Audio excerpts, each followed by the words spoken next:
mostrar un firme compromiso para abordar las presiones inflacionarias. Esto fue mediados de diciembre.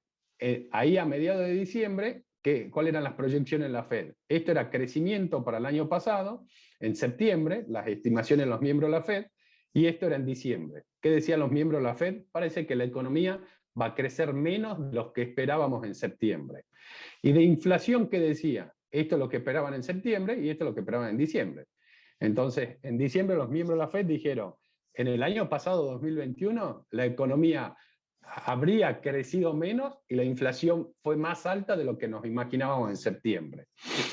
¿Y qué dicen para el 2022? Esto es crecimiento, también esperan menor crecimiento. Fíjense cómo de las líneas, las barras azules que eran las proyecciones de septiembre, nos movimos a la izquierda, que son las proyecciones de diciembre. Entonces los miembros de la Fed dicen, estamos esperando que se crezca menos. Y de inflación, ¿qué dice? Bueno, de inflación también se corrieron hacia la derecha y están esperando mayores tasas de inflación. Esto fue, yo diría, el gran cambio que estuvo entre septiembre y diciembre la política monetaria de la Reserva Federal. Hasta septiembre la Fed seguía hablando de un fenómeno transitorio de la inflación y empezó a cambiar el lenguaje rápidamente y en diciembre ya el lenguaje es completamente distinto. ¿Esto a qué llevó? Que estas eran las proyecciones de qué iba a pasar con la tasa de interés de política monetaria de la Reserva Federal en septiembre, donde si nos fijamos en septiembre, gran parte no esperaba suba de tasa en 2022. Fíjense, para 2022, cada puntito es una de las proyecciones que hace un miembro de la Fed. Y esto es lo que pasó en la reunión de diciembre. Fíjense, de no esperar suba a esperar suba entre 0,75 y 1% para el corriente año. En su momento nosotros decíamos, a nosotros nos cuesta mucho tener una posición diferente a lo que decía la Fed de la inflación transitoria, pero la verdad que con todo el análisis que veníamos haciendo nosotros la macro, nos parece que esta inflación tiene poco de transitoria. Digamos que Estados Unidos estaba entrando en un problema inflacionario y ahora los miembros de la Fed empiezan a concordar con ese análisis. Ahora, la semana pasada hubo una nueva reunión de política monetaria de la Fed. Y yo creo que este es el párrafo más significativo de todo. ¿Qué dijo el comunicado posterior a la reunión? Con una inflación muy por encima del 2% y un mercado laboral fuerte, el comité espera que pronto sea apropiado elevar el rango objetivo para la tasa de fondos federales. Básicamente lo que está diciendo, estamos arriba del 2% y siempre estuvo la duda sobre el mercado laboral. Dice, el mercado laboral está muy demandado. Entonces, dadas estas dos situaciones, bueno, pronto hay que esperar una suba de tasa. Después hay una conferencia de prensa de Powell. ¿Y qué dice Powell en la conferencia de prensa? El comité se inclina por subir la tasa de interés en la reunión de marzo, suponiendo que se den las condiciones adecuadas para hacerla, aunque seguimos vigilando todos los riesgos. O sea, ya empiezan a hablar de marzo. Tenemos bastante margen para subir la tasa de interés sin dañar al mercado laboral. Entonces, ¿qué está diciendo? En marzo empezarían las subas y que hay bastante margen para subir la tasa sin que afecte a la economía real. ¿Qué está pasando con la economía real? Salió el dato del PBI del cuarto trimestre del año pasado. Si vemos el año, la economía americana en 2020 habría caído 3,4, en 2021 habría crecido 5,7. Si vemos trimestralmente, 6,3, 6,7, 2,3 de desaceleración en el tercer trimestre, y en el cuarto trimestre volvió a acelerar. Y no solo que aceleró, sino que la economía creció al ritmo más fuerte de todo el año pasado, 6,9%. Cuando nos fijamos cómo se explica ese 6,9% de crecimiento, bueno, fíjense que hay un factor que es determinante. Acá hay algo que se llama variación de inventario, que explica casi 5 puntos porcentuales del 6,9% de crecimiento. ¿Qué es esto? Bueno, que venías desacumulando stocks y era esperable también que en algún momento ibas a tener que de nuevo recomponer los stocks y eso te iba a generar, digamos, algún soporte al crecimiento. Si en algún momento se te desaceleraba el consumo, que acá lo vemos que se desaceleró respecto del primer semestre, bueno, ibas a tener que aprovechar para recomponer inventario, lo cual te iba a sostener la tasa de crecimiento. ¿Y qué se ve? Bueno, se ve que eso estuvo pasando. Pero también hay que ver fíjense, el consumo privado en el cuarto trimestre se aceleró respecto al tercero. ¿Por qué? En el tercer trimestre había caído la demanda de bienes durables y acá se estabilizó, se mantuvo casi, pero el componente más fuerte es esta variación de inventarios. Si neteamos al crecimiento, ¿qué pasa con la variación de inventarios? En el primer semestre la economía creció 8, 9 y 8% primero y segundo trimestre. En el tercer trimestre 0,1%. En el cuarto trimestre volvió a acelerar al 2%. O sea, digamos, y este 2% es el potencial al cual crece la economía americana. Es al ritmo al cual debería ir la economía de mediano plazo. Ahora, mientras tanto, ¿qué pasa con hay recomposición de stocks? Pero cuando vemos los stocks, fíjense lo que está pasando con los stocks en los negocios. Siguen en mínimos históricos, hubo alguna pequeña recuperación en el último dato, pero está en mínimos históricos. El sector de manufactura no tanto, pero fíjense el sector de ventas minoristas. De nuevo, uno va a Estados Unidos y en Estados Unidos quiere comprar un celular, un auto, una computadora, lo que fuere, y hay un único modelo. Y si querés ese bien, y si no, no conseguís otra cosa. Entonces, ¿cómo están funcionando? Bueno, está funcionando con los stocks que tiene y claramente eso también te impacta sobre la situación de precios. Y esto es mayoristas, donde si bien no es el mínimo histórico, fíjense, de 2014 no se encontraba en niveles tan bajos. Ahora, cuando sale la información del PBI, cuando uno mide el PBI en dólares, es una combinación de lo que pasa con actividad y de lo que pasa con precios dentro del PBI. Y eso se llama el deflactor. Y si analizamos qué pasó con el deflactor del PBI, fíjense, primer trimestre 4,3, segundo trimestre 6,2, tercer trimestre 5,9, cuarto trimestre 7%. Entonces los precios implícitos en el PBI, el mayor ritmo de crecimiento se dio en el cuarto trimestre del año pasado. Entonces cualquier indicador de precios que veamos nos muestra un cuarto trimestre de una fuerte aceleración en la tasa de inflación. Ahora, de los indicadores de más corto plazo y tratando de explicar crecimiento, salió ventas minoristas. Esta línea finita, la tendencia de ventas minoristas, vemos cómo a partir del paquete de Biden, absolutamente irresponsable del mes de marzo, se aceleraron, y es como que la tendencia sigue la línea de acá abajo, pero en otro nivel. ¿Sí? Como que las ventas minoristas siguen la tendencia que venía teniendo a largo plazo, pero en un nivel mucho más elevado. Ahora, desde el mes de mayo, junio, que todos los meses las ventas minoristas venían creciendo, recién en diciembre se ve una desaceleración de las ventas minoristas. Y cuando uno trata de explicar esta desaceleración en las ventas minoristas, vamos a este cuadro. Este cuadro es el ingreso y los gastos de los individuos. ¿Y qué se ve? Si vemos el gasto de los individuos, se ve que en diciembre cayó el gasto de los individuos. Ahora, ¿por qué cayó el gasto de los individuos en diciembre si los ingresos totales siguen creciendo? Entonces, creo que esta es la gran pregunta. Si nos fijamos, los ingresos totales está en un récord, salvo por el mes de marzo, cuando fue el paquete enorme de Biden. Ahora, fíjense, el nivel de ingresos, el nivel de gasto se desaceleró, ¿y qué generó esto? Un nuevo incremento en la tasa de ahorro. Si yo veo cuánto del ingreso no se está consumiendo, digamos, en la pandemia llegaste a niveles casi de 30%, el prepandemia era 7,5%, acá te viste a niveles prepandemia, y en diciembre volvió a crecer la tasa de ahorro.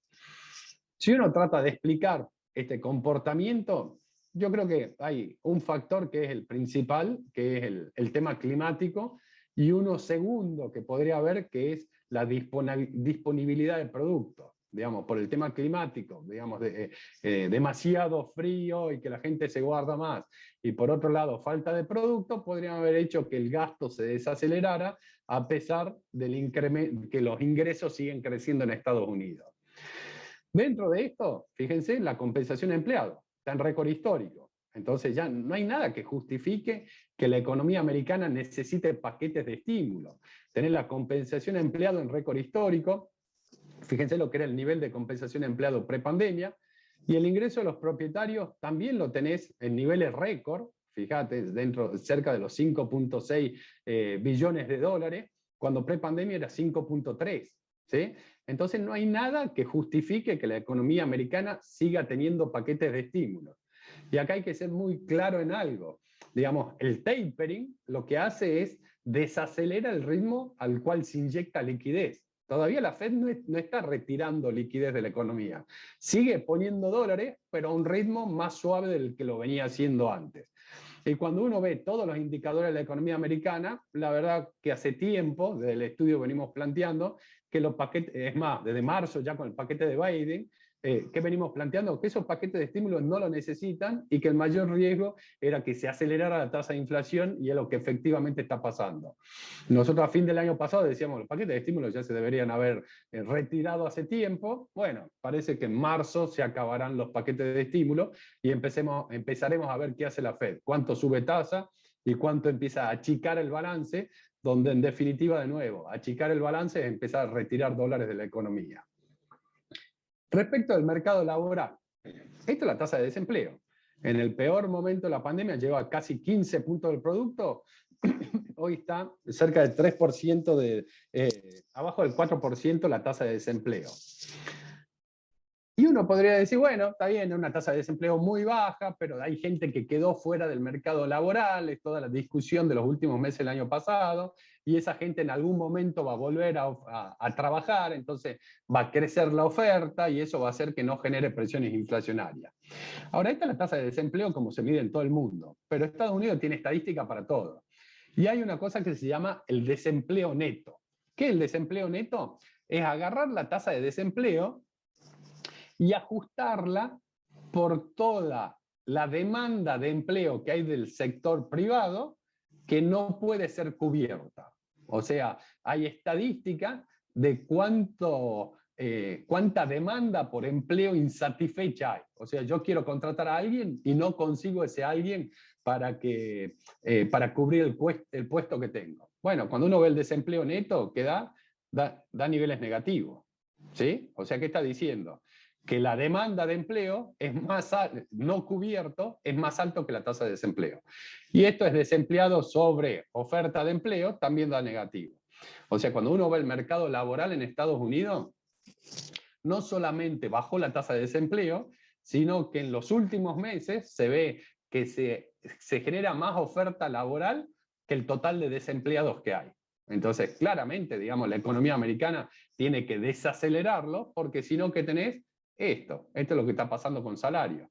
Fíjense cómo desde la pandemia vienen creciendo, un índice 100 pre-pandemia, bueno, estás en 110, 10% de incremento en los salarios nominales, para una economía que venía teniendo 2% de inflación, tener 10% de incremento de salario en 2 años, la verdad que muy elevado, donde no se puede justificar todo por productividad. Este en el sector de bienes y este en el de servicios. Actividades financieras 12% y ocio y hospitalidad, que era el sector más golpeado en la pandemia. Fíjense, en julio del año pasado estaba casi 100, está en 116. Subieron 16% los salarios en el sector de ocio y hospitalidad. Claramente, esta dinámica la tenés que frenar, porque si no la inflación, digamos, cada vez va a ser más difícil de combatirla.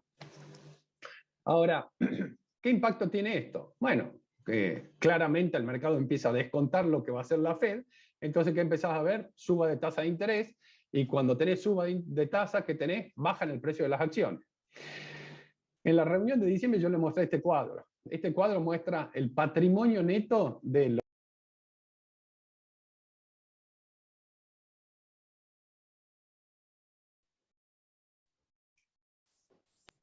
Hola, perdón, ¿ahí me escuchan? Porque me aparece un cartel que me había muteado. Ahora te doy vuelta. Ok, este es el patrimonio neto de las familias y ONG en Estados Unidos. ¿Y qué era en términos? Este es el patrimonio neto en dólares, un crecimiento exponencial. Ahora, esto es la evolución del PBI. Entonces, si hago patrimonio neto a PBI, esta es la evolución histórica. Históricamente, la relación patrimonio neto a PBI era 3 veces y media el PBI en Estados Unidos. Se ve un crecimiento hacia fines del 2000 que ajusta, un nuevo crecimiento hasta 2007-2008 que ajusta, y un nuevo crecimiento actualmente. El primer crecimiento acá fue la burbuja de las .com que después explotó. Este fue la burbuja del mercado hipotecario que después explotó, y esto es lo que venimos viendo en los últimos años, el fuerte crecimiento en los últimos años. Y cuando uno ve este gráfico, nosotros venimos planteando de hace ya unos meses que creemos que este patrimonio neto a PBI tiene que de nuevo ajustar y volver y reubicarse en un nivel más bajo del que veníamos teniendo. Cuando uno ve la composición de ese patrimonio neto y vemos 2006, fíjense, acá está patrimonio neto PBI 3,5 veces, en el 2000 saltó a 4,35, ese 4,35 se dio por crecimiento en los activos financieros, pero también subieron los pasivos, o sea, había crecimiento en activos financieros apalancado, que fue la explosión de las .com y después ajustó. 2006, la relación patrimonio-PBI casi 5 veces. Y en esas 5 veces que tenés, acá te empieza a aparecer un sector que se llama inmuebles, que de 135 se había ido a 190, y todo apalancado. Crédito hipotecario de 48% del PBI a 75% del PBI. Entonces decíamos, hay que tener cuidado con esto. Después ajustaron inmuebles y la deuda quedó ahí arriba, pero empezó a bajar los periodos siguientes.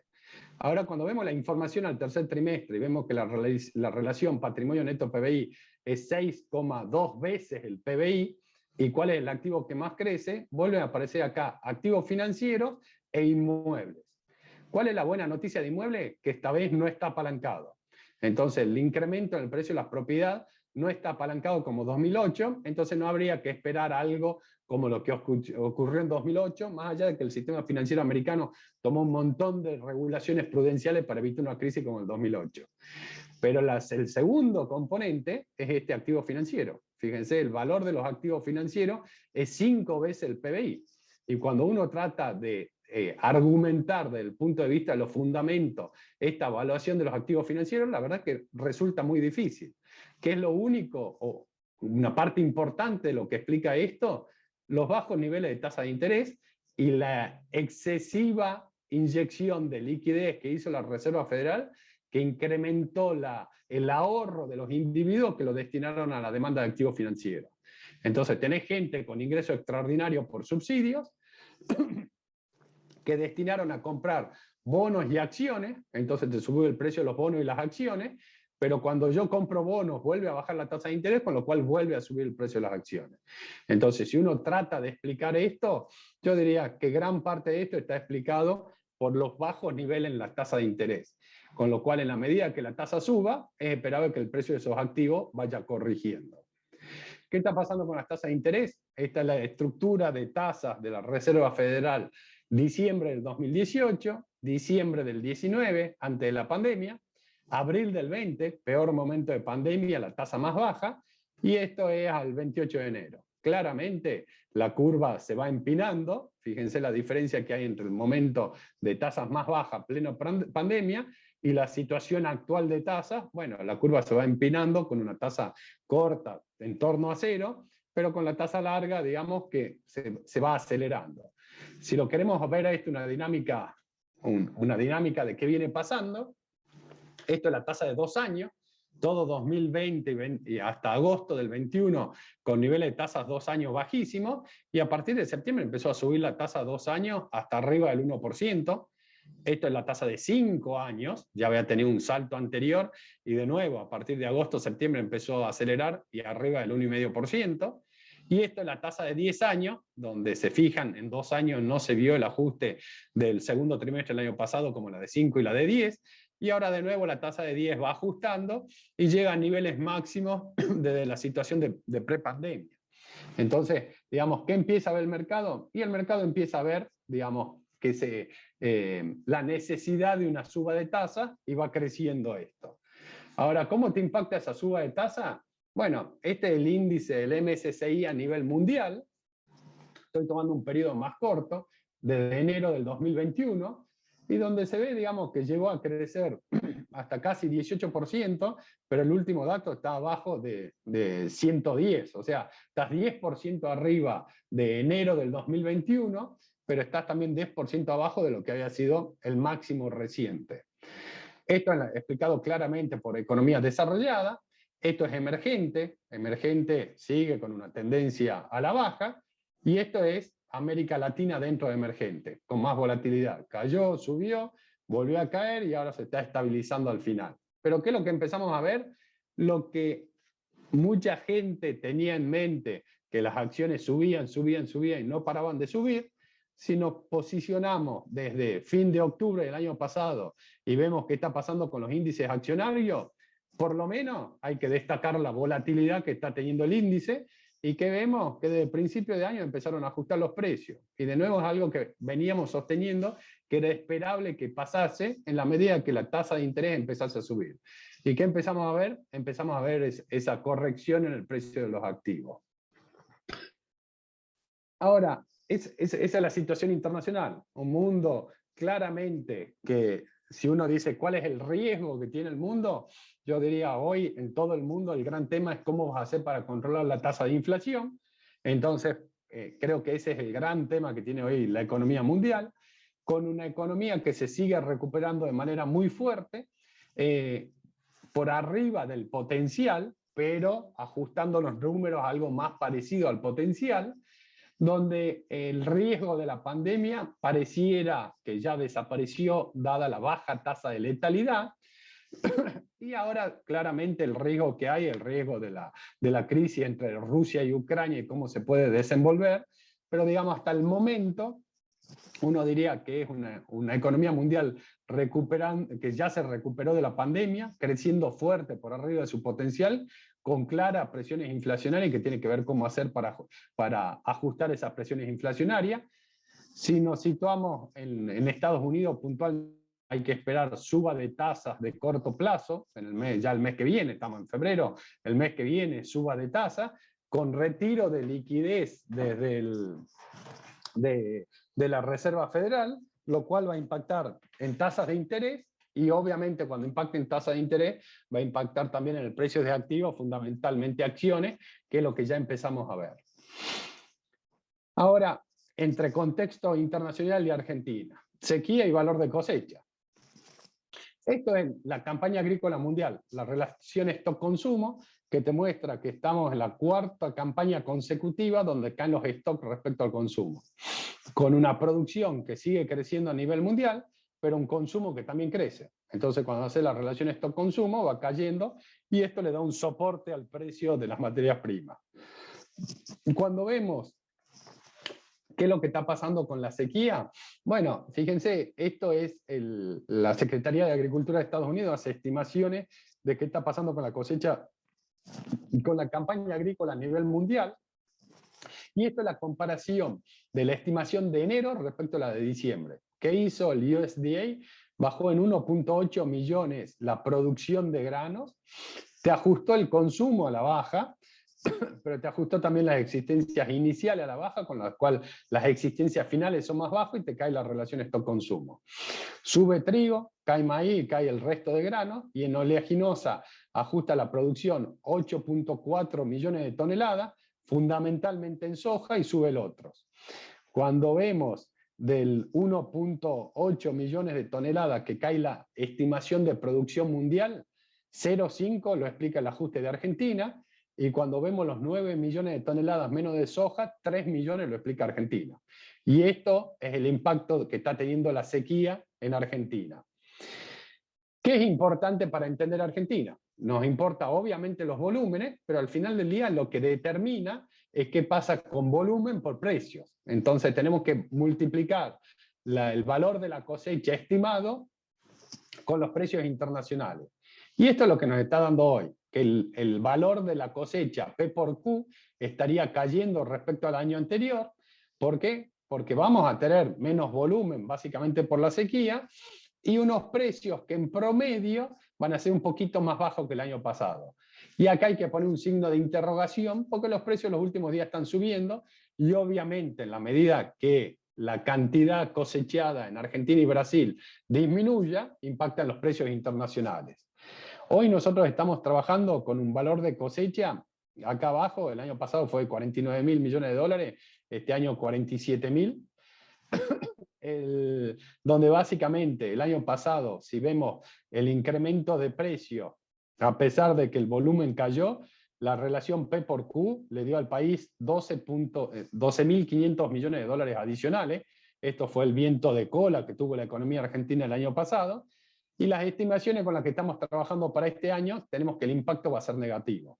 O sea, todavía elevado, porque fíjense, el año pasado ganamos 12.000 millones más respecto a 2020. Bueno, ahora perdés 2.000, pero desde el punto de vista de actividad, digamos, este es un impulso negativo. ¿Por qué? Porque el valor de la cosecha, de acuerdo a los precios y al volumen con el que estamos trabajando, digamos, te va a generar menos dólares que el año pasado. La variación es negativa. De nuevo, habrá que ver cómo sigue el tema climático, ya va que ver qué es lo que pasa con los precios, pero hasta ahora estamos trabajando con un impulso negativo.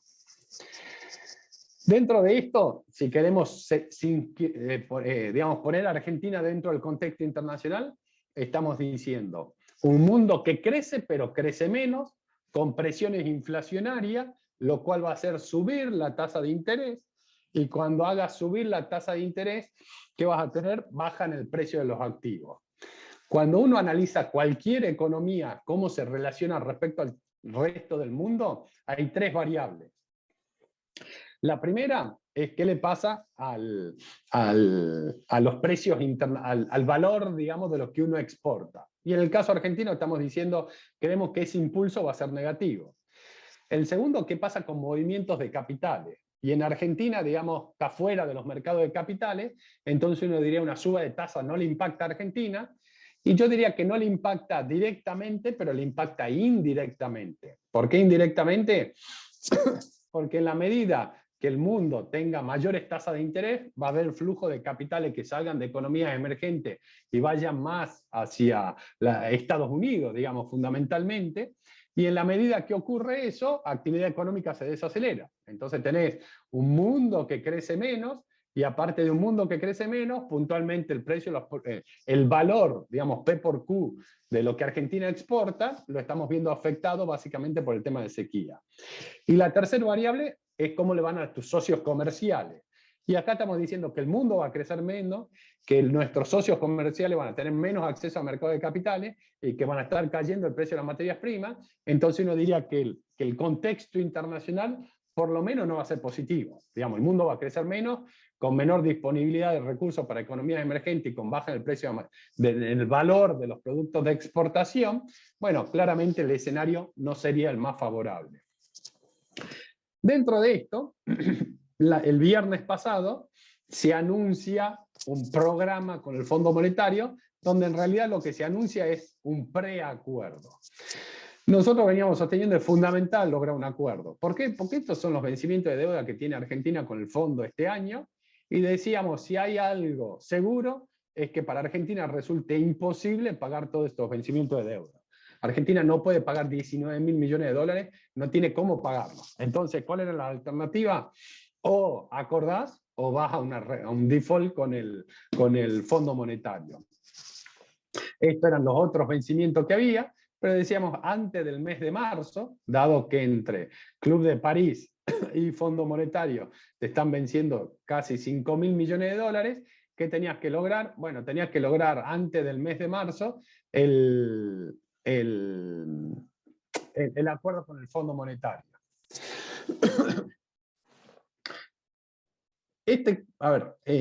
Dentro de eso, hace meses venimos mostrando este cuadro, y decíamos, ¿cuáles eran los escenarios posibles para Argentina? Dos, no hay acuerdo o hay acuerdo. El no acuerdo, decíamos, esto termina en una crisis económica, social y política de corto plazo. Y el acuerdo, ¿qué iba a significar? Ajuste fiscal, fundamentalmente tarifas y otros gastos. Había que definir la política cambiaria, donde nosotros planteamos que para Argentina una flotación libre, un crawling peg sería un problema, dado que el argentino piensa en términos de dólares, que la política cambiaria adecuada sería un salto cuasi discreto o una rápida depreciación y después intervenir, que todo esto te iba a generar una aceleración en la tasa de inflación, que iba a ser la otra parte del ajuste, pero que la clave de todo iba a estar en si el ajuste generaba confianza o no generaba confianza. Si generaba confianza, esto podía ser expansivo, y si no generaba confianza, el programa iba a ser recesivo. Y creo que este debe ser uno de los cuadros que más estamos amortizando en la historia del estudio. A ver, creo que es un cuadro que resume muy bien lo que esperábamos post-elecciones y resume lo que va a pasar post-elecciones y con la negociación actual con el fondo. ¿Qué dijo el fondo? A ver, el viernes habló el presidente, donde en realidad el presidente hizo una definición del acuerdo por la negativa. Dijo, no es esto, no es esto, no es esto, no es esto. No sabíamos qué era, pero sabíamos todo lo que no era el acuerdo. Y después el fondo sacó un comunicado muy claro, después de que habló el presidente y habló Guzmán, el fondo sacó un comunicado. ¿Qué dice el comunicado del fondo? El personal técnico del fondo y las autoridades de Argentina han llegado a un entendimiento sobre las políticas clave como parte de sus discusiones en cursos sobre un programa respaldado por el fondo. Entonces, llegó un entendimiento sobre las políticas clave, o sea, las políticas macro.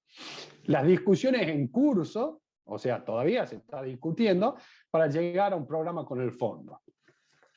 El personal técnico y las autoridades argentinas acordaron el sendero de consolidación fiscal que formará un ancla de la política clave del programa. O sea, la consolidación fiscal clave, obviamente lo esperable. El sendero fiscal mejoraría de forma gradual y sostenible las finanzas públicas y reduciría el financiamiento monetario. La clave es la consolidación fiscal y esto te va a reducir la monetización del déficit. Clave.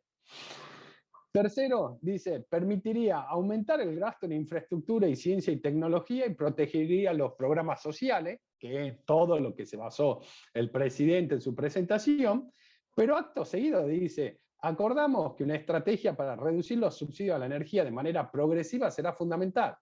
Entonces, cuando dicen que el gasto va a crecer moderadamente por encima de la inflación, están hablando del gasto en infraestructura y ciencia y tecnología. Pero claramente hay que hacer un ajuste de tarifa y un ajuste de tarifa importante para lograr reducir el déficit. Siguen con la declaración. Hemos llegado a un entendimiento sobre el marco para la implementación de la política monetaria como parte de un enfoque múltiple para enfrentar la alta y persistente inflación. Habla de un enfoque múltiple de la inflación. Y en este marco tiene como objetivo asegurar tasas de interés reales positivas. Todo un desafío para una economía que está con una inflación arriba del 50%, ir a tasas de inflación reales positivas. Vamos a ver cómo se maneja eso políticamente. También hemos acordado que el apoyo financiero adicional de los socios internacionales de Argentina, estos son la CAF y todos los amigos de Argentina, que desembolsarían el equivalente a un punto del producto, de acuerdo a lo que prevé el programa. Y termina diciendo el personal técnico y las autoridades argentinas continuarán su trabajo en las próximas semanas para llegar a un acuerdo a nivel técnico, y ese acuerdo después se lo va a llevar al directorio ejecutivo, que tiene que ser aprobado por el board del Fondo Monetario. Entonces, ¿de qué habla? Habla de un ajuste fiscal que va a reducir la monetización del déficit, que el ajuste fiscal va a venir fundamentalmente por el lado de los subsidios. Respecto de la política monetaria y cambiaria, no dice mucho, más allá de esto de las tasas reales positivas, y que el acuerdo todavía no está cerrado, que todavía están delineadas las grandes líneas, que después se tiene que sentar el personal técnico con el staff del fondo para llegar a un acuerdo, y esto después irá al directorio. ¿Cuál es el análisis que hacemos de este preacuerdo? Primero, es una muy buena noticia haber logrado, no sé si un acuerdo, un preacuerdo, lo que sea, es una muy buena noticia. ¿Por qué? Porque en el cuadrito que le mostraba antes yo le decía, ¿cuál era la alternativa? La alternativa era no acuerdo. Ese no acuerdo implicaba un default con el fondo, un deterioro de la confianza de corto plazo, que se traduce en que todos nos querríamos sacar los pesos de encima más rápido, y eso generaría una crisis cambiaria, una fuerte devaluación, un salto inflacionario, con consecuencias sociales y con consecuencias políticas.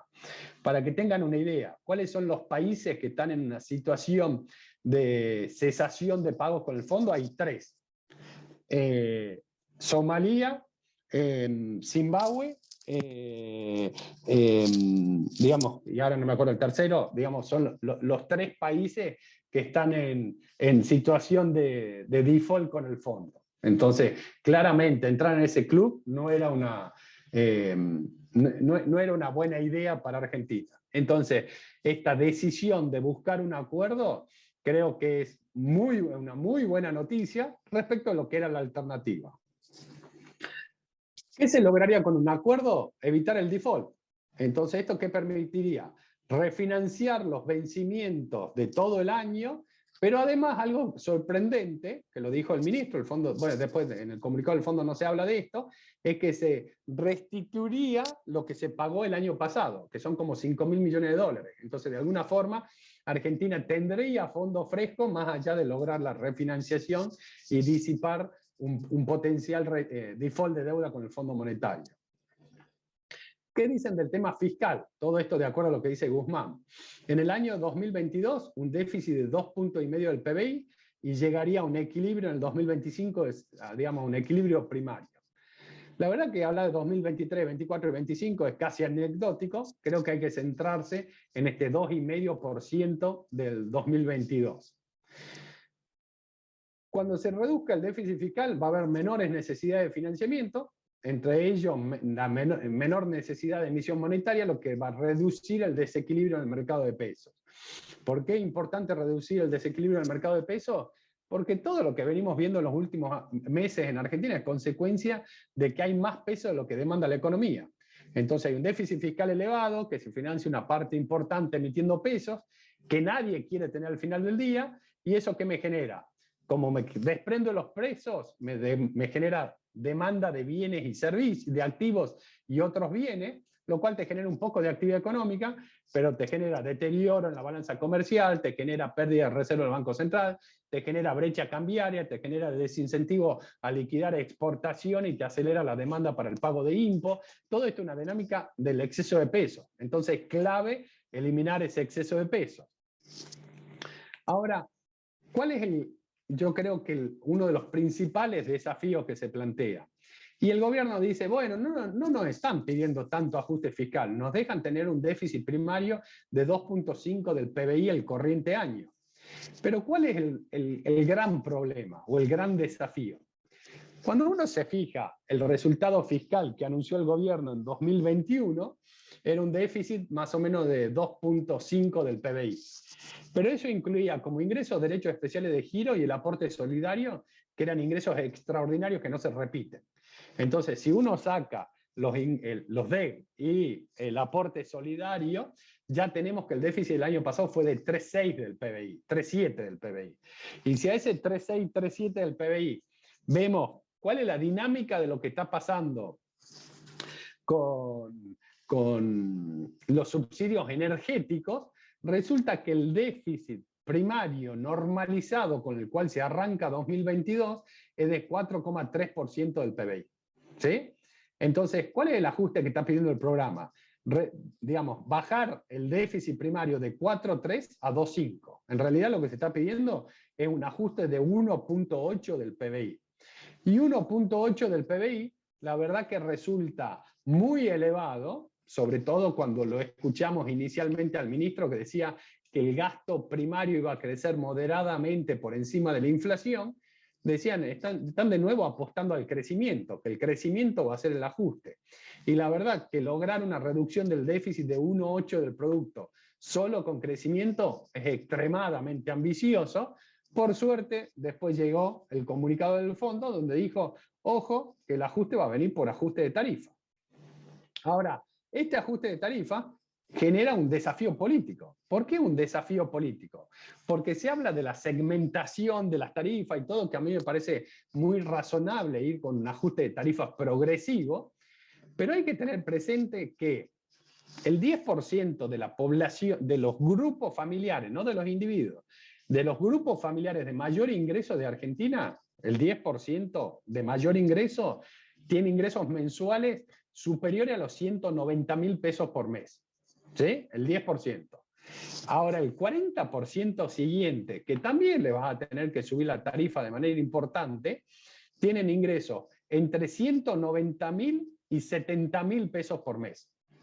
¿Sí? Entonces, si uno separa la distribución del ingreso en Argentina, hay un 10% de los grupos familiares que ganan 190.000 o más por mes, un 40% que van entre 70 y 190.000, y después hay un 50% que gana menos de 70.000 pesos por mes, que a eso no le vas a ajustar las tarifas. Entonces, ¿qué vas a hacer? Le vas a ajustar a todo el que gana 70.000 o más por mes. Ahora, pensemos en un grupo familiar que tiene ingresos totales de 70.000 pesos, que le hagas un ajuste de tarifa, que te explique una reducción del déficit de 1,8 del PBI.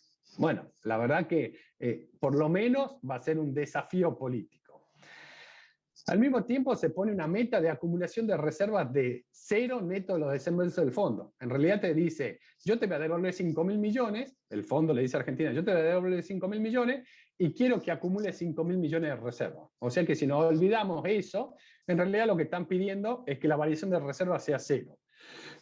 Pero acá hay que combinar esa variación de reserva 0 con ¿qué?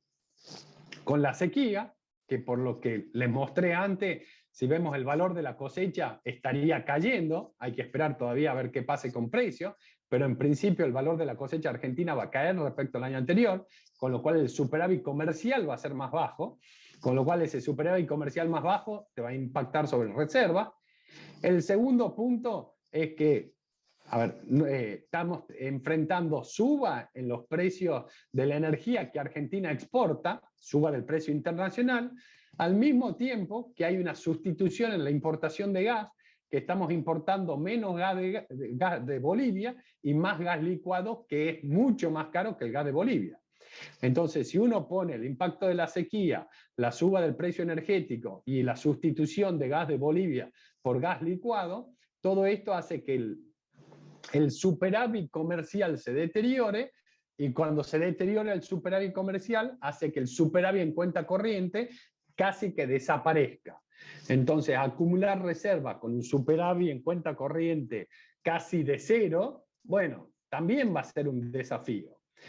Con una política cambiaria incierta, que fue en esta definición por la negativa del acuerdo, que dijeron no va a haber una devaluación, pero no sabemos cuál es la política cambiaria.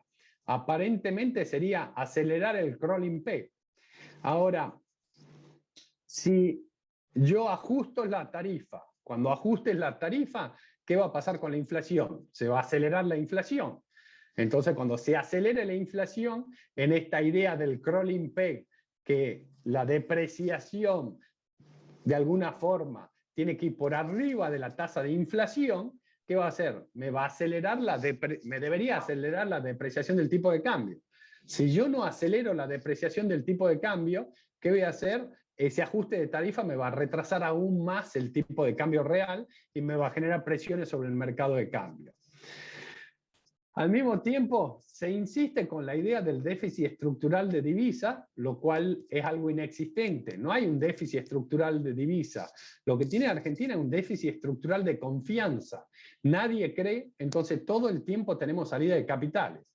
Aún así, se insiste con la idea del crecimiento de exportaciones, pero no se habla nada de bajas retenciones, no se habla de una depreciación para mejorar competitividad, ni se habla de una política de hidrocarburos para desarrollar vaca muerta y aumentar las exportaciones por ese lado.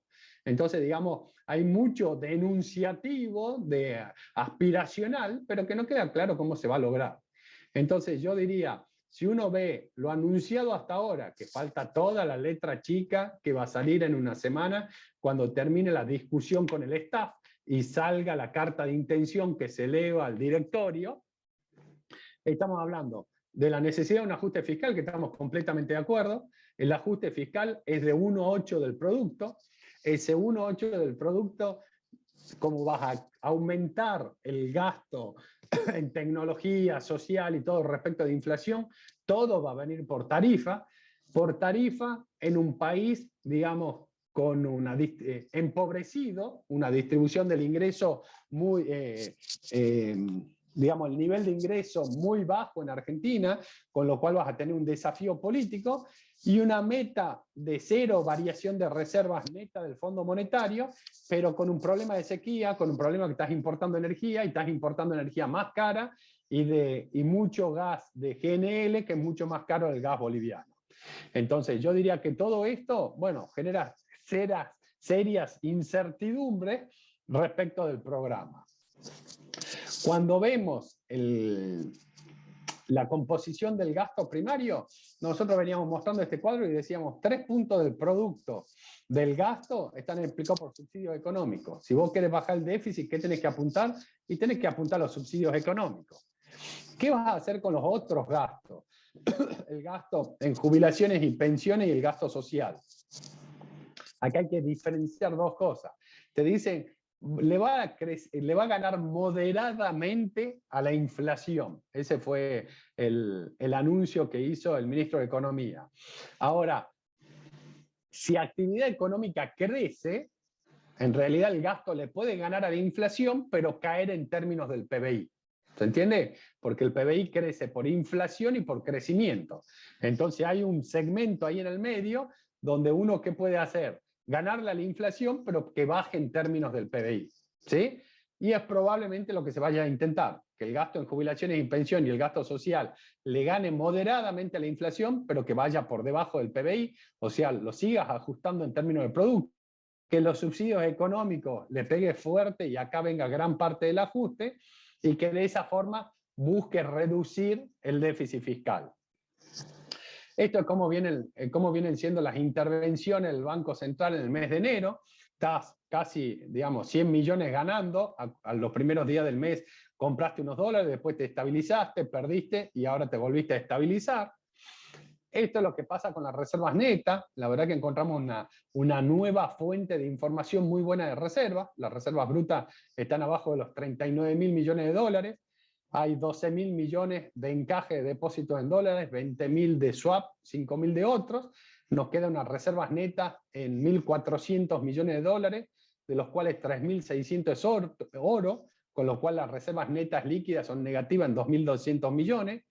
Parte puede haber sido utilización de encaje, parte fue, aparentemente se habría prendado el oro, y esto te dejó con unas reservas netas de 1.400 millones de dólares, no le sobra nada al Banco Central. La tasa de depreciación, que post elecciones empezó a acelerar la tasa de depreciación del tipo de cambio oficial y llegó al 2,5%, los últimos días se volvió a desacelerar esa tasa de depreciación y va algo parecido al 2%, cuando preelecciones iba al 1%. Uno podría decir, bueno, duplicaste el ritmo de depreciación, pero claramente todavía estás viniendo por debajo de la inflación. Esta es la tasa de depreciación del tipo de cambio oficial. Esto es lo que pasó con el control con liquidación y la brecha, subiendo la brecha. Esto es la apreciación del tipo de cambio real, digamos, básicamente porque deprecias a un ritmo inferior de lo que es la tasa de inflación, y estás en un nivel de tipo de cambio real, yo diría que ya veníamos diciendo que la tendencia era muy negativa, pero ya estás en niveles, digamos, que de alguna forma empieza a ser preocupante incluso por competitividad. Y esto es la monetización de la economía, donde cuando vemos los billetes y monedas en poder de público más los depósitos, está por debajo del 20%, pero claramente por debajo de niveles del 25, sí, en torno al 25% que se logró digamos, en periodos anteriores. ¿Cuál es la idea de esto? Que la cantidad de pesos para el tamaño de la economía que está circulando es muy bajo, y al ser tan bajo eso, también te da cierta estabilidad en el mercado de pesos. Siempre hay que entender que lo que se espera que pase en el mercado de pesos es contraparte, perdón, en el mercado de cambio es contraparte de lo que pasa en el mercado de pesos. Entonces, si yo tengo una monetización no muy alta y tengo un gobierno anunciándome un ajuste fiscal, estoy diciendo, bueno, puede haber algo de demanda, mientras que la oferta la estoy restringiendo, lo cual me puede dar alguna estabilidad de corto plazo en los mercados de cambio. Ahora, ¿cuál va a ser uno de los riesgos que va a enfrentar la economía en el 2022? Este fue el superávit en cuenta corriente de 2021. Tuviste un superávit comercial de más de 14.000 millones de dólares, y este año, ¿qué estamos proyectando? Que las exportaciones van a crecer, pero van a crecer mucho menos que el año pasado, que las importaciones se van a recuperar, vas a tener más exportaciones de servicios, en parte por la brecha cambiaria que incentiva esto. ¿Y qué nos está dando? Que la balanza comercial de bienes y servicios de 14.700 millones de dólares caería a 8.500 millones de dólares. Y como resultado, la cuenta corriente de un superávit de 5.300 millones sería cuasi equilibrio este año. Ahora, esta situación de cuasi equilibrio es un ex ante. ¿Qué quiere decir? Argentina no tiene cómo financiar un déficit en cuenta corriente, con lo cual parte del ajuste va a tener que venir por menores importaciones, y esas menores importaciones, en definitiva, estamos diciendo que lo más probable es que sea recesivo, a menos que ¿qué? A menos que haya confianza. La clave de todo esto es si el acuerdo va a ser recesivo o no, qué pase con actividad económica, qué pase con cuenta corriente y todo esto, va a ser qué pase con la confianza. Y dentro de qué pase con la confianza, algo que venía buscando o venía enunciando el gobierno es que el acuerdo lo tiene que apoyar la oposición. Y ahora, ayer a la tarde, nos enteramos que la grieta ya no solo con la oposición, no nos enteramos en realidad, sino se volvió a explicitar, sino que la grieta interna está claramente marcada y salió Máximo Kirchner a renunciar a la presidencia del bloque porque no está de acuerdo con el programa, con el fondo. Entonces, digamos, a ver, claramente hay un desafío por delante donde si no se logra generar confianza, lo que está claro es que si se logra un acuerdo, a ver, si no se logra un acuerdo vamos a tener una crisis de corto plazo. Si lográs un acuerdo, haces el ajuste fiscal y no generás confianza, eso va a ser recesivo, ¿sí? Entonces la pregunta, a ver, en ese escenario recesivo, y que yo lo vengo planteando hace tiempo como el escenario más probable. Yo que venía diciendo, 80% de probabilidad de acuerdo. Hago un ajuste fiscal, hago algo con la política cambiaria, esto me genera inflación y me ayuda a reducir el déficit fiscal. Con todo esto, ¿qué va a haber? Menos emisión de pesos. Al mismo tiempo que se acelera la tasa de inflación porque muevo el tipo de cambio y ajusto tarifa, con lo cual puede haber alguna demanda de peso, dada que la monetización es muy baja. Cuando haya un salto cambiario por ajuste de tarifa y tipo de cambio, eso me va a bajar más la monetización en términos reales, entonces puede haber alguna demanda de pesos para recomponer esto. Ahora, con menor emisión de pesos, por menor déficit fiscal, y por otro lado alguna demanda por ajuste de tarifa y depreciación del tipo de cambio, eso te podía estabilizar, digamos, la brecha y el contado con liquidación en el corto plazo. Ahora, ¿qué vaya a pasar de mediano plazo? Iba a estar determinado por la confianza. Y yo venía diciendo, el escenario más probable es uno donde el gobierno no logre revertir la situación de desconfianza, entonces esto termine siendo recesivo. Y si esto termina siendo recesivo, la pregunta se vuelve política. ¿Qué va a hacer el gobierno a un año de la elección presidencial con un programa con el Fondo Monetario que está siendo recesivo?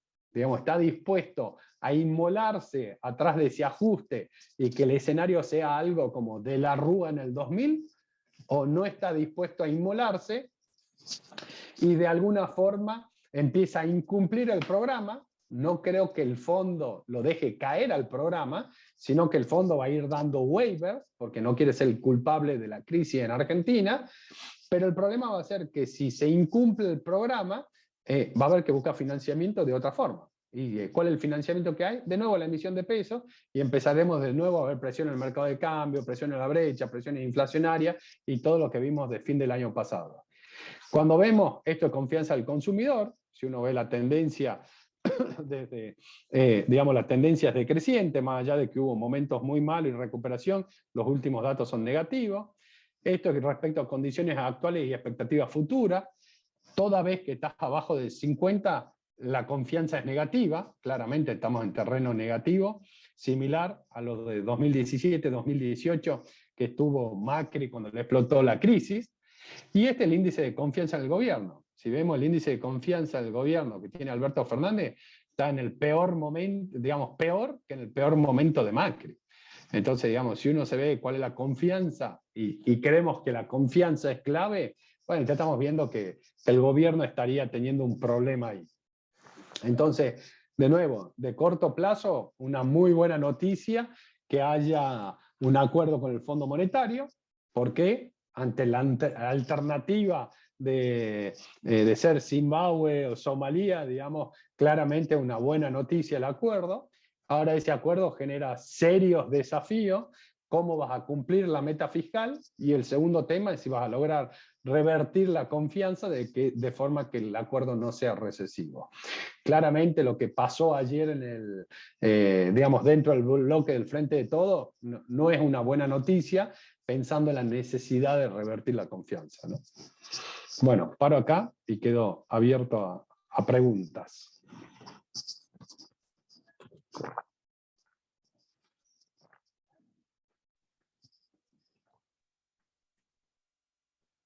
Muchas gracias, Fernando, por la exposición. Mientras esperamos del público algunas preguntas, te voy haciendo algunas que tenemos preparadas.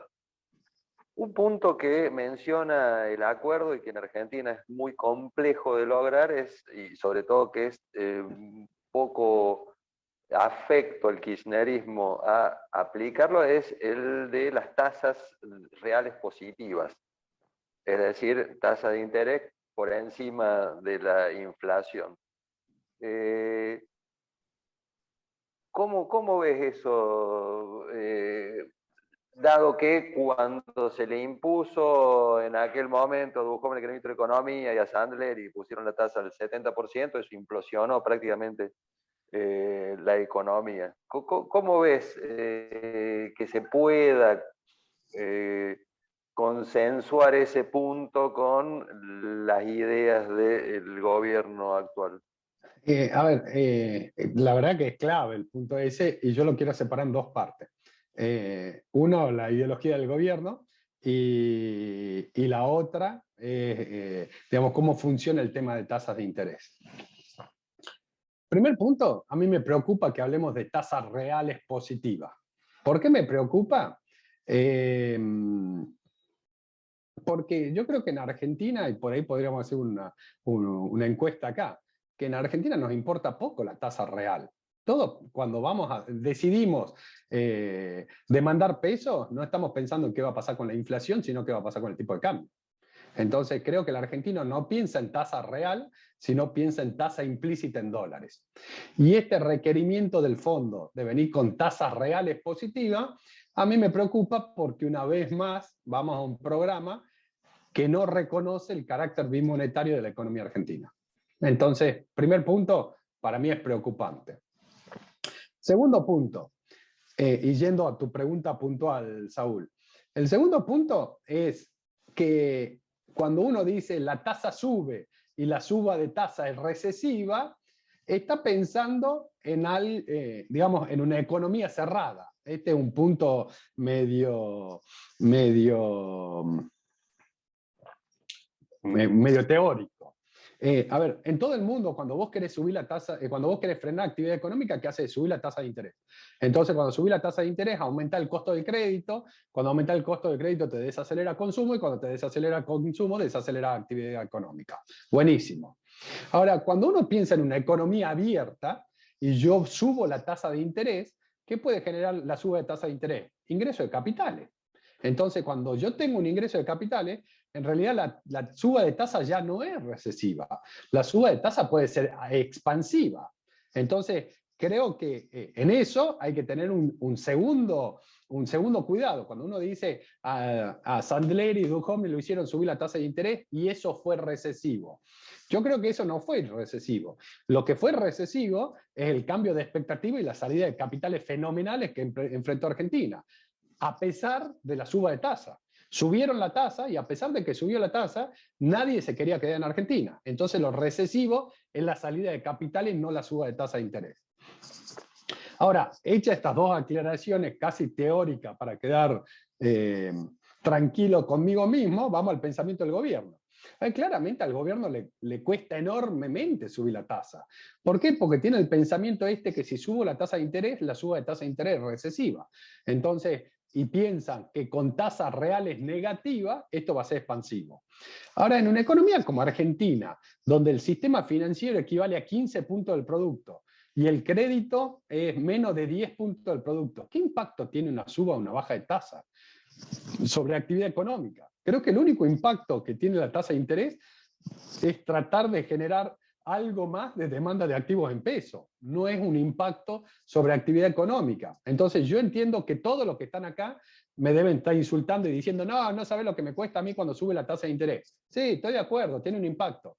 Pero ¿cuánto de la economía está formalizada y depende de tasa de interés? ¿Y cuánto de la economía argentina funciona por otros canales y que la tasa de interés es, a ver, o es irrelevante o ya pagan tasas de interés reales positivas?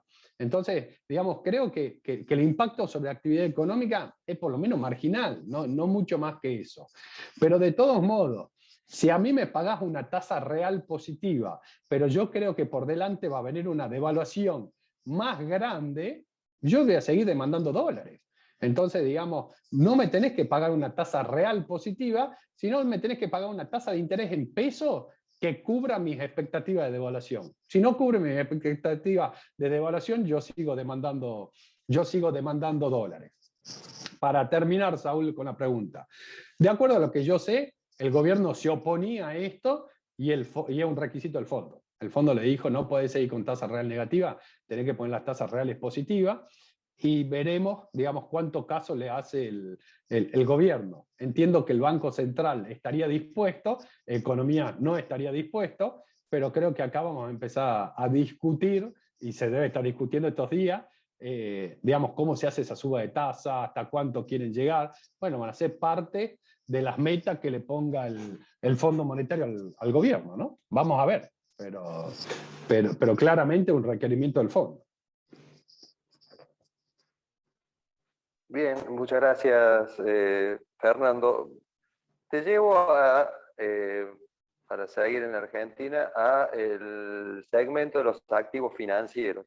Este acuerdo, a priori, lo que hizo la semana pasada fue un relief rally, específicamente en los bonos, que estaban sumamente castigados, ¿no?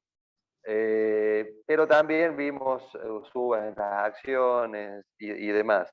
La pregunta es si vos crees que eso es transitorio, por un lado, y por otro lado, y yendo también a las cotizaciones de los dólares financieros, que también habían sufrido una suba importante en función de esta incertidumbre de que se arreglan o no, y la beligerancia de una facción del gobierno y demás, sí sería una alternativa la de desarmar transitoriamente posiciones en dólares financieros para devengar tasa, al menos por el periodo febrero-marzo, hasta que se firme el acuerdo.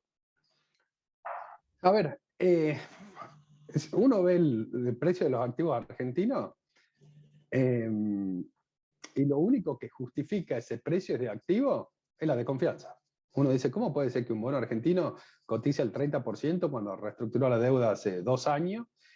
Cuando no tienen que hacer pagos este año, la posibilidad de una nueva reestructuración es cercana a cero, ¿cómo puede ser que coticen el 30%? Uno ve calcular los costos argentinos al tipo de cambio financiero y uno dice, ¿cómo puede ser que haya una brecha del 100% y que el tipo de cambio esté arriba de 200 cuando Argentina a 100 y algo ya es barata? Con lo cual a 200 es hiper barata Argentina. Entonces, detrás de todo está la desconfianza. Digamos que aunque no haya que pagar nada de deuda, aunque seamos hiper baratos, aunque, bueno, nadie quiere tener bonos argentinos, digamos, activos argentinos. Entonces, claramente estamos hablando de una situación de extrema desconfianza. Dentro de esa situación de extrema desconfianza, claramente, a ver, si yo hablaba con usted el jueves pasado, le mostraba el cuadrito histórico y le decía, todavía hay un 20% de probabilidad de hacer un default con el fondo y que nos volvamos Zimbabue. ¿Sí? ¿Qué volverse Zimbabue? Un país con hiperinflación, caída de actividad económica, un desastre, digamos, con incumplimiento con el Fondo Monetario. Entonces, y ese escenario tenía 20% de probabilidad. Yo tenía clientes que cuando mostraba eso me decían, pero vos estás loco, 20%, ¿cómo crees que le vamos a hacer un default al fondo? Bueno, está bien. Y había otra gente que me decía, che, 20%, ¿no te parece que es poco? Bueno, creo que eso se traduce en el precio de los activos, ¿no? Entonces, claramente un escenario de desconfianza. Sí, lo que ocurrió el viernes pasado es que por lo menos una parte del gobierno quiere lograr un acuerdo con el fondo, y creo que la otra también, pero no quiere dejar las huellas, digamos, o entiende que es necesario el acuerdo con el fondo, pero no quiere aparecer firmando el acuerdo. Bueno, eso en el margen ya es una buena noticia, digamos, porque que no haya default, bueno, estamos eliminando el 20% de probabilidad de default, el otro 80% hay que pricearlo de alguna forma. Ya la probabilidad de default es 0 o cercana a 0, porque creemos que se va a terminar logrando un acuerdo. Entonces, claramente, eso tiene que impactar en el precio de los activos. ¿Creo que esto es un cambio en la tendencia que se va a sostener en el tiempo? Definitivamente no. Creo que de corto plazo se puede seguir consolidando una recuperación. Creo que sí, con mucha volatilidad, porque las próximas semanas van a ser que subo la tasa real, no subo la tasa real, que subo las tarifas, que vamos a una conciliación para ver si se sube la tarifa, cuánto se sube la tarifa, la oposición diciendo apoyo, no apoyo, lo más extremista dentro del gobierno como fuera del gobierno, criticando. Creo que vamos a un escenario, bueno, a ver, continúa un escenario de volatilidad, pero posiblemente con alguna recuperación en el precio de los activos. Y acá respondo a tu última pregunta, Saúl. Esta conveniencia de deshacerse de activos dolarizados y pasar a tasa de corto plazo. A ver, creo que es una alternativa cierta. ¿Por qué? Porque de nuevo, ¿qué pasa en el mercado de cambio? Es consecuencia de la oferta y la demanda de pesos. ¿Y qué estamos diciendo? Se está por firmar un acuerdo en el cual voy a reducir la oferta de pesos porque el déficit fiscal va a ser más chico. ¿Por qué? Por suba de tarifa. Entonces, todo esto, ¿qué es lo que me genera? Me genera que hay menos oferta de pesos. Y por el otro lado, cuando yo suba las tarifas, eso va a generar inflación. Y cuando se genera inflación, la monetización en términos reales va a caer. Con lo cual, alguna demanda de pesos nueva puede haber. Entonces, si ofrezco menos pesos y hay alguna demanda, ¿esto qué me genera? Bueno, esto me genera que el mercado de cambio debería estar bastante estabilizado, yo diría en las próximas semanas, un par de meses, posiblemente. Ahora voy a hacer un disclaimer. Lo que es clave, la confianza. Es clave que, digamos, de adentro, de afuera del gobierno, no destruyan esta probabilidad de acuerdo. ¿Qué estamos diciendo? Bueno, estamos trabajando con un escenario cercano a 100% de que vamos a un acuerdo. Pero, dado la discusión que estamos viendo interna y que todavía esto es un preacuerdo, donde se sentaron las bases macro para un acuerdo, bueno, no vaya a ser que desde el kirchnerismo terminen el acuerdo, porque si terminan el acuerdo, volvemos a ese escenario que le damos 20%, digamos, donde cae la demanda de pesos, aunque sea baja, te cae la demanda de pesos y termina con un descontrol. De nuevo, creo que hoy todo es un tema de probabilidades. Las probabilidades más elevadas son que llegues a un acuerdo, que hagas un ajuste inicial, el ajuste sea por tarifas, veas una aceleración inflacionaria, veas menor emisión de peso y veas alguna recomposición en la demanda, con lo cual deberías tener estabilidad en el contado con liqui, en los dólares financieros, ¿no? Muchas gracias, Fernando. Última pregunta de Argentina y te llevo para el mundo. El portazo, o como se quiera llamarlo, de Máximo ayer, que refleja un poco lo que los personeros de la facción más dura vienen haciendo, incluso la marcha esta de hoy de la Corte Suprema y demás. La pregunta es, ¿qué rol ves que puede llegar a jugar la oposición en este escenario? Ritondo dice, por ejemplo, de que ellos no están para gobernar, pero que eventualmente podrían dar gobernabilidad. ¿Cómo lo ves a eso? A ver, creo que lo de Máximo de ayer lo pone a la oposición en una situación muy incómoda. ¿Por qué? Porque es cierto que Cambiemos está dispuesto a apoyar un acuerdo, pero si un ala del gobierno no lo apoya, se vuelve algo, creo que lo deja en una posición incómoda a la oposición. La oposición venía planteando, nosotros apoyamos el acuerdo, pero primero queremos que todo el gobierno lo apoye, digamos. Entonces, creo que empieza ahí a generar algún ruido del manejo político. Ahora hay que tener algo muy claro. y esto hablándolo con algún diputado de Cambiemos, el Congreso aprueba leyes, ¿sí? ¿Qué quiere decir que el Congreso aprueba leyes? Que el Congreso no aprueba planes económicos. Lo que se hizo con esta ley nueva que se firmó a principios del 2021 es que lo que se buscaba, a ver, básicamente hay una ley de administración financiera, donde esa ley de administración financiera regía para todo el endeudamiento del sector público, salvo el Fondo Monetario. ¿Por qué salvo el Fondo Monetario? Porque se supone que el endeudamiento con el Fondo Monetario siempre es en condiciones mejores que la de mercado, entonces estaba excluido. Y lo que se hizo ahora es que que el Congreso tiene que aprobar el endeudamiento también con el Fondo Monetario. ¿Sí? Entonces es como que de alguna forma lo pone dentro de la ley de administración financiera. Ahora, cuando uno habla con diputados de la oposición, te dicen, nosotros no tenemos por qué aprobar un programa económico. Un programa económico es potestad del Ejecutivo y nosotros ahí no tenemos nada que hacer ni que opinar. Nosotros lo que apoyamos es el endeudamiento con el fondo o la refinanciación de la deuda con el fondo, porque eso es lo que pide la ley, pero no vamos a aprobar, digamos, un sendero fiscal, un salto cambiario, un crawling peg, eso lo decide el gobierno, no lo decide el Congreso.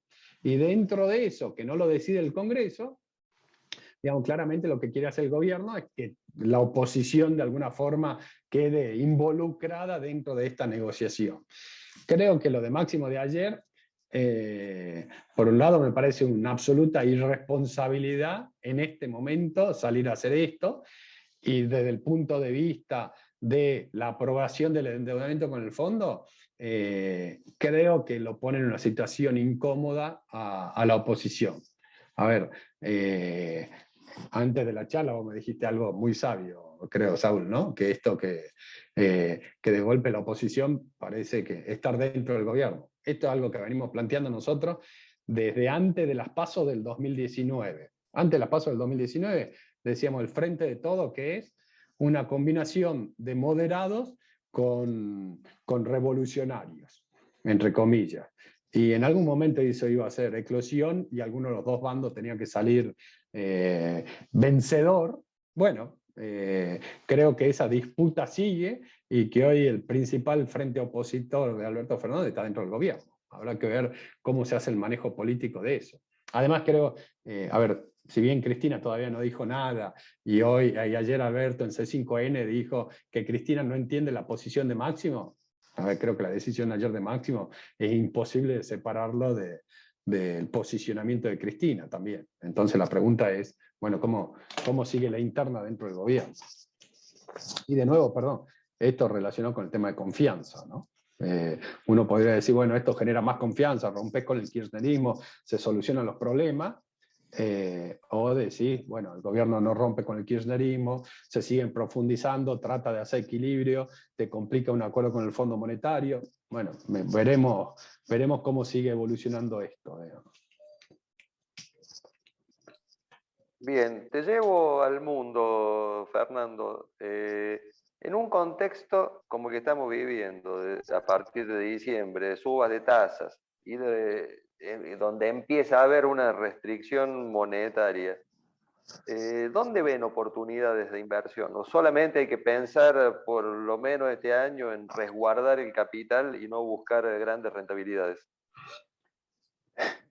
A ver, nosotros veníamos planteando hace tiempo que veníamos esperando que las tasas suban y que eso iba a impactar claramente al mercado accionario. De hecho, cuando vemos la cifra esta de patrimonio a PBI, se ve que hay una burbuja y esa burbuja yo diría que tiene dos patas. Una es la burbuja que hay en el precio de los bonos y lo que impacta en bajos niveles de tasa de interés. Y lo segundo, esta inyección de liquidez absurda y el incremento en el ahorro del sector privado americano, que te hizo bajar el precio en la tasa de interés, subir el precio de las acciones, por baja de tasa y por demanda de acciones.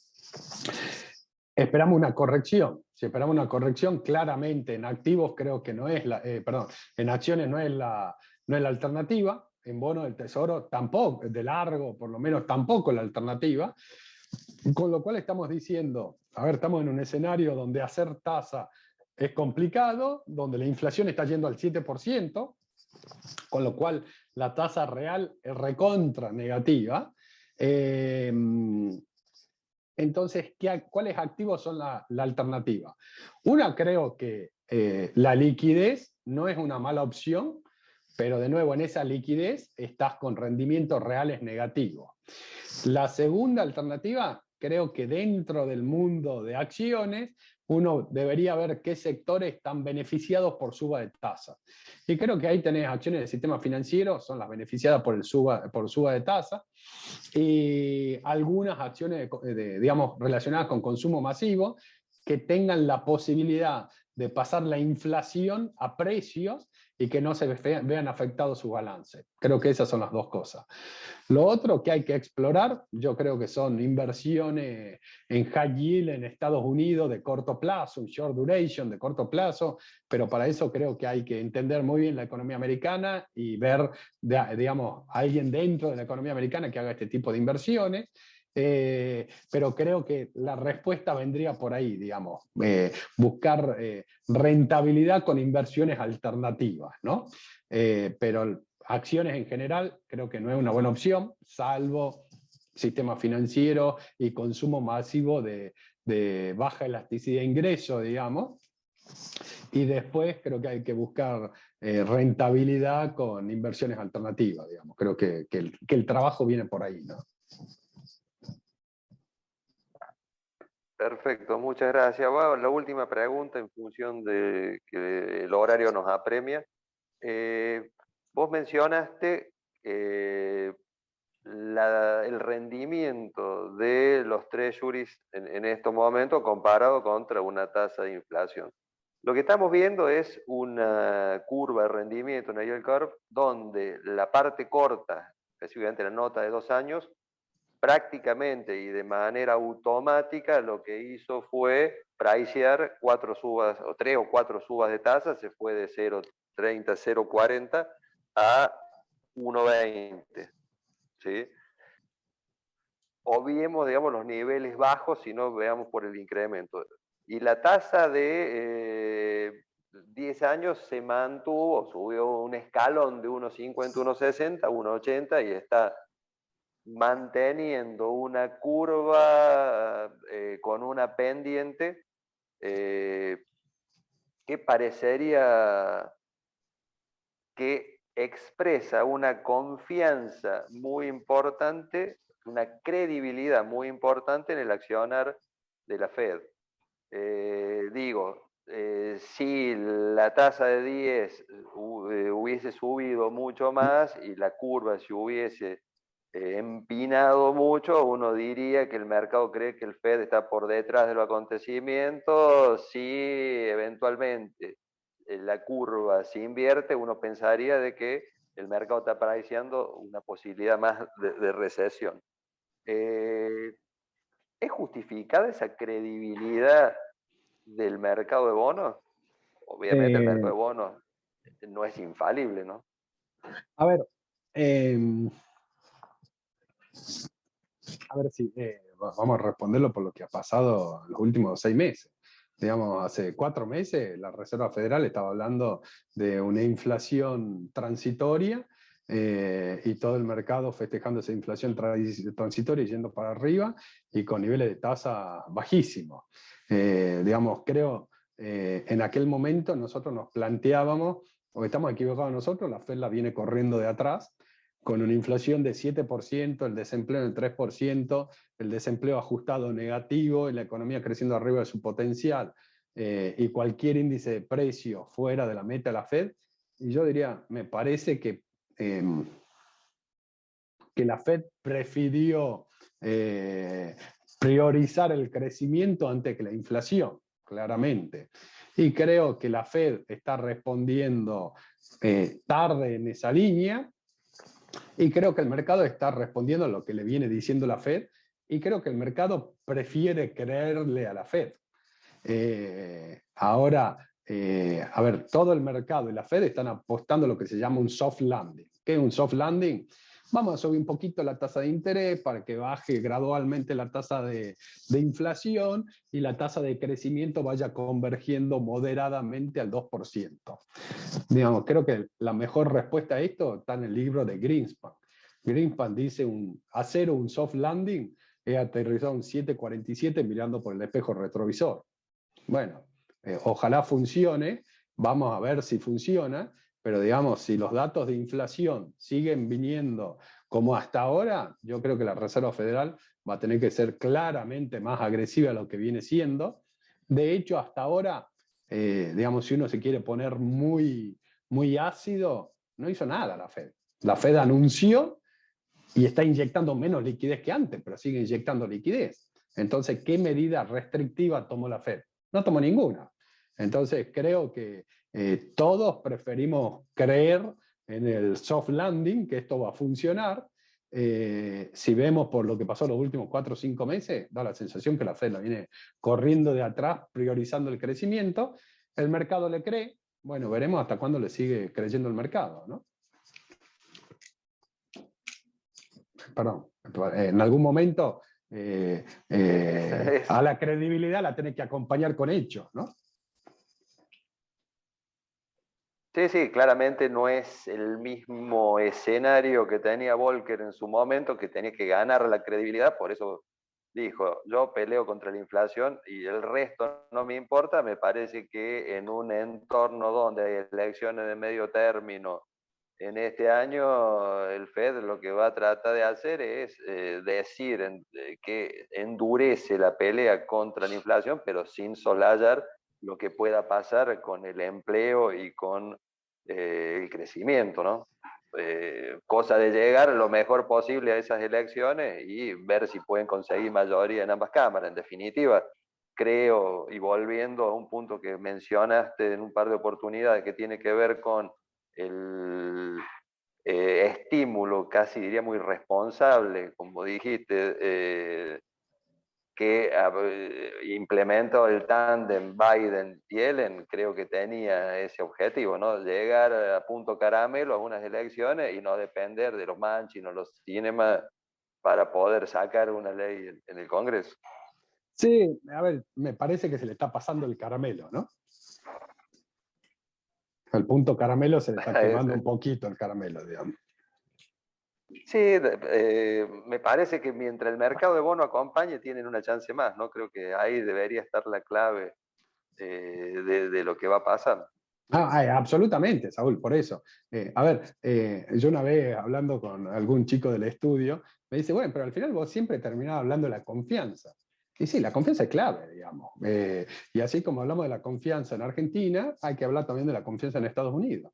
Si el mercado cree que Powell está haciendo lo correcto y que vamos a un soft landing y que todas las variables van a ir convergiendo a lo sostenible de manera armónica, bueno, listo, estamos todos tranquilos, digamos. Ahora, el día que pase algo, que esa confianza se revierta, si bien ya venimos viendo un ajuste en el precio de los activos, eso se puede profundizar severamente. ¿Qué te puedo decir, Saúl? Lo primero que te puedo decir, que cuando uno ve el pricing de los activos, y creo que la forma más clara en este gráfico de patrimonio neto a PBI, no hay nada que justifique el pricing de esos activos, y si vas a niveles más micro y ves el price earning de las compañías, no hay nada que lo justifique. Y lo que hasta hace 3 meses hablábamos del boom de las tecnológicas y que los árboles crecen hasta el cielo y todo esto, bueno, parece que ya no es tan así. Entonces la pregunta es, ¿llegaste a una elección de medio término en base a confianza o en algún momento te van a pedir una prueba más fuerte para renovar la confianza, ¿no? Sí, sí, sin duda. De todos modos, hoy en las encuestas de opinión pública en Estados Unidos, lo que uno ve es que la inflación empieza a ser una de las principales preocupaciones y la política claramente ha tomado nota. Por eso me parece que, a diferencia de lo que tuvo que hacer Powell cuando estaba Trump en el gobierno, se tiene en cierta forma manos libres para aplicar por lo menos una intención de endurecer la política monetaria, porque es coincidente en definitiva con el interés de la política en este momento.